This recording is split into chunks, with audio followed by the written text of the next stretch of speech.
Vás moc zdravíme, my jsme s Nikčou vyrazili dneska tady do pouště na výlet, do krásného rezortu Al Wadhba. Nejsem schopná to vyslovit, nevím, jak se to čte, ale moc se těšíme. Těšíme se moc, protože nás tam čeká hodně aktivit, nejenom jízda na koni, a střílení lukem. A jízda na velbloudovi. Jo, jízda na velbloudovi, takže možná se nás tam někdo nechá, nebo nás prodají za velblouda. Tak nám držte palce. Z Dubaje jsme vyrazili chvilku po poledni a na místo jsme dorazili za necelé 2 hodinky. Když už jsme sjeli z dálnice a projížděli jsme pouští, tak jsme věděli, že už každou chviličku budeme na místě.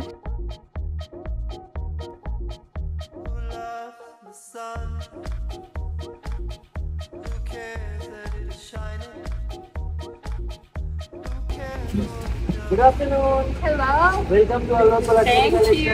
How are you today? Amazing. Perfect. Wow, it's beautiful. Při příjezdu nás přivítal milý personál, takže jsme věděli, že tohle je místo přesně pro nás, protože já úplně nemám ráda obrovské hotelové komplexy, ale spíše preferuju menší butikové hotely. Takže tohle bylo něco pro nás.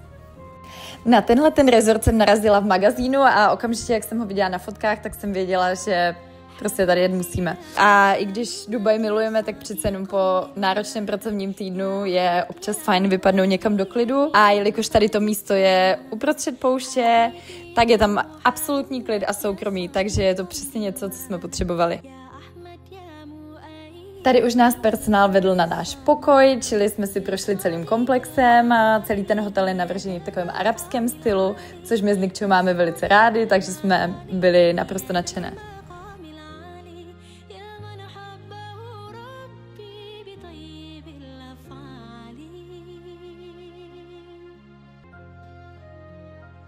Tak už jsme na našem pokoji, začínáme v koupelně, jak vidíte, byla tam obrovská vana, ale i sprcha.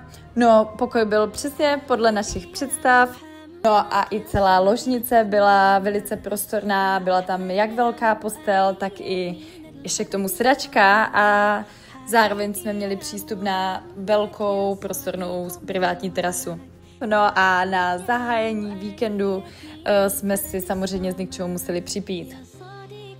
A teď se pojďme podívat na naši nádhernou terasu. Tak jaký máme výhled? Do pouště a do zahrady. Ještě byla na výběr Desert Villa, ale tu příště.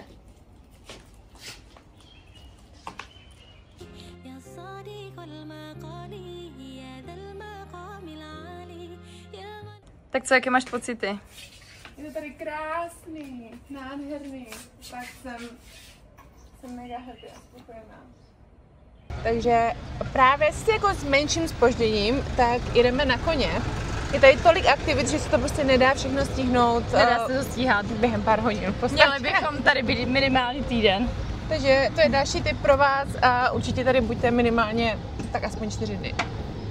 Koukej, tam jsou ty koně. Ne. Yeah. No a podívejte se, jaký nádherní hřebci na nás čekali. Tenhle se nám dokonce vytlemil. No a na mě už čekal tady ten nádherný bílý.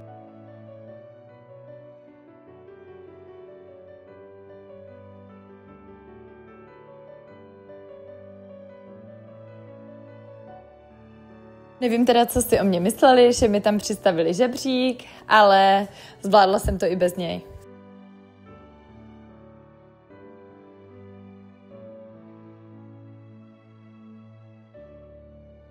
Byl to teda úžasný pocit sedět po dlouhé době na koni, ještě jsme ani nikam nevyrazili a už jsme byli nadšené.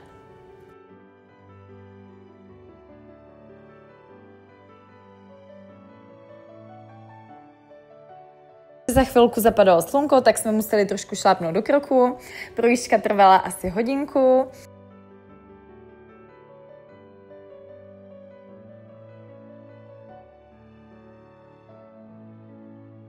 Jdeme mu dát najíst. Potom jsme ještě šli obdivovat koně do stájí a zároveň pozdravit velbloudy.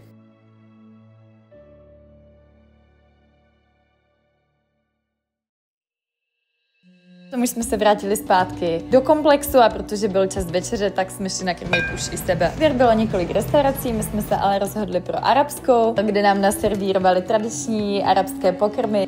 This is your Thank batata you. hara Looks amazing. and this is fatus salad. Dobré ráno, já se ozývám z dalšího dne. Ráno jsme začali bohatou, úžasnou snídaní. Na výběr bylo snad všechno, na co si vzpomenete. Úžasné pečivo, sýry, opět další arabské pokrmy a spoustu dalšího. Musím říct, že to byla moje první arabská snídaně. Snídaně jsme naplánovali zbytek dne a potom jsme si šli znovu projít celý komplex.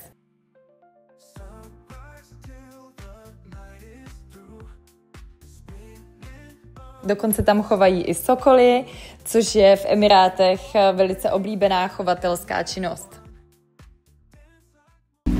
Tak my teď vyrážíme k bazénu, mám posledních pár hodin, tak ať si to ještě užijem a vytřískáme z toho co nejvíc. Teda, jako čekali jsme, že to bude dobrý, ale jako tohle teda... Jako fakt je to tady krásný a ještě když člověk prostě odjede z toho Dubaje a je v takové oáze. Jako fakt to přišlo očekávání. Ale hlavně počkej, já už tam vidím ty... Koně? Ne, dívej. Velbloudy? Kde? Lukostřelbu. Jako střelbě už jsme se bohužel nedostali.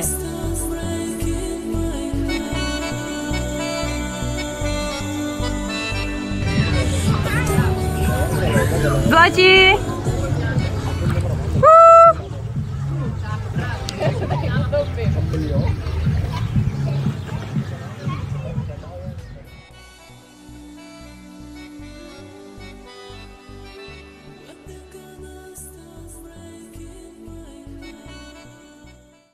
Tak my už jsme doma, jsme plné dojmů, ten hotel byl taková pecka, že maximálně přišlo všechno naše očekávání.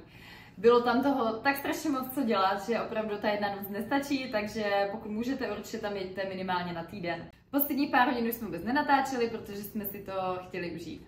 Jak už jsem říkala, je tam toho strašně moc co dělat, je tam jízda na koních, jízda na velbloudech, je tam lukostřelba a spoustu dalších aktivit, ale bohužel jsme nestihli všechno.